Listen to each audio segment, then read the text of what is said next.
Importing amateurism. How a Canadian tax instrument could assist the NCAA in preserving amateurism. As you scroll down your Twitter feed, a variety of advertisements appear advocating for the latest drug or reminding you watch the premiere of a new television show.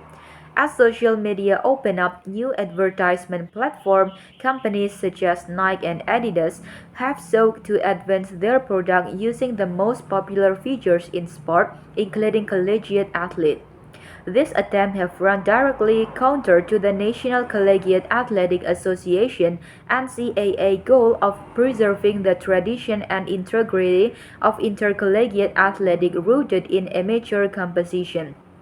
Recently, the NCAA has shifted their tone, endorsing a proposal which would allow for college athletes to profit off their name, image, or likeness and seeking assistance from Congress to standardize NIL rules across the country. The NCAA policy and subsequent proposed federal legislation has raised questions about how the NCAA can preserve the spirit of amateurism in intercollegiate athletics in the face of growing pressure to compensate student athletes. An answer to this question could possibly be found in a Canadian tax instrument called an Amateur Athlete Trust (AAT). This trust instrument, if adopted in a modified form in the United States, could provide financial compensation for amateur athletes after their amateur careers have been completed, while also maintaining student athlete amateur status.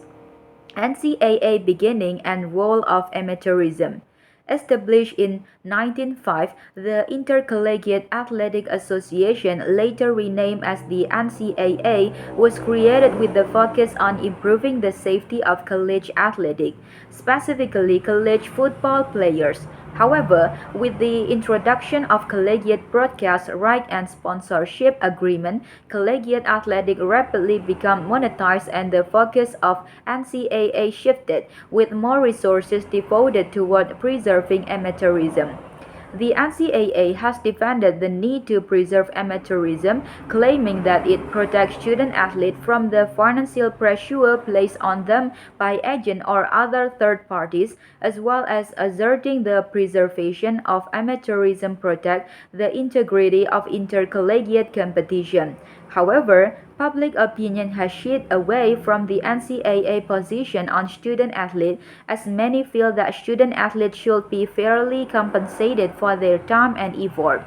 Most of this public opinion is swayed by the disparity between the effort of unpaid student athletes and their role in helping the NCAA and its member universities generate large revenue streams.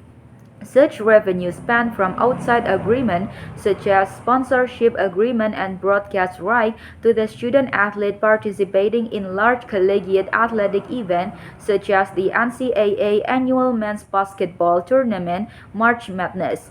The pressure from public opinion has led to various politicians proposing different legislative solutions such as Senators Cory Booker and Richard Blumenthal's proposition for colleges to share half the revenue with student athletes.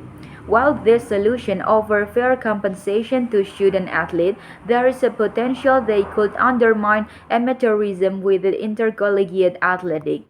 Allure of amateur athletic trust. One potential solution to reconcile compensating student athletes with the preservation of amateur intercollegiate athletics is for the adoption by the United States of modified version of AAT. Found in the Canadian Income Tax Act, an AAT allows for amateur athletes to receive income from their effort on and off the field into a tax-exempt fund for the duration of their amateur athletic career, or 8 years after their amateur athletic career have ended. To qualify for an AAT, an athlete must be registered with the Canadian Amateur Athletic Association, qualified in an international sporting event sanctioned by an international sport federal, and not be a professional athlete. Athletes who opt to use an AAT can continue to maintain their amateur status as long as they do not withdraw or realize the tax-free income from the AAT.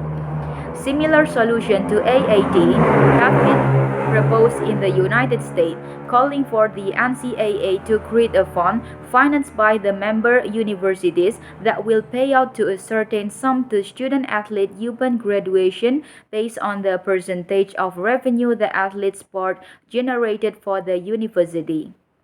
Thank you.